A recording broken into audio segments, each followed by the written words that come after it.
पावसामुळे नुकसान झालेल्या शेतकऱ्यांच्या पाठीशी राज्य सरकार ठामपणे उभं असून शेतकऱ्यांना तातडीची आणि सर्वतोपरी मदत दिली जाईल अशी ग्वाही मुख्यमंत्री देवेंद्र फडणवीस यांनी दिली आहे।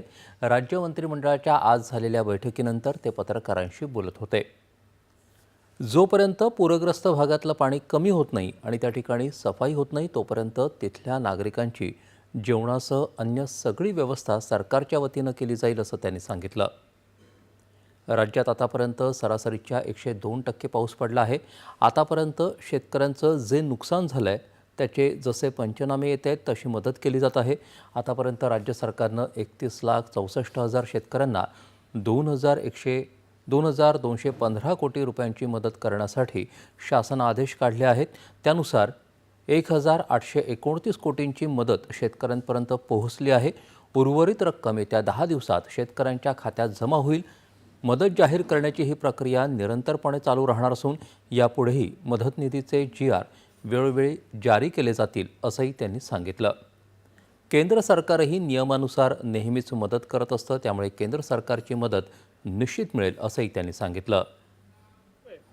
हे तर जमा होतीलच, पण यासोबत अद्यापही हे काम थांबलेलं नाहीये, कारण नवनवीन ठिकाणी पाऊस पडतोय, त्या ठिकाणचे पंचनामे करणे आणि त्या ठिकाणी मदत करणे हे आता ऑनगोईंग काम राहणार आहे।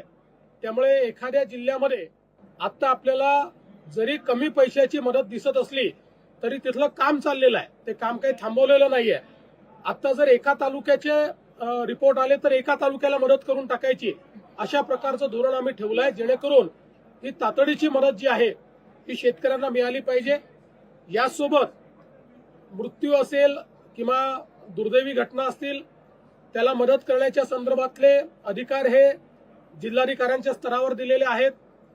जनावरांचं जे नुकसान आहे त्या संदर्भातले अधिकारही आपण लोकल स्तरावर दिलेत।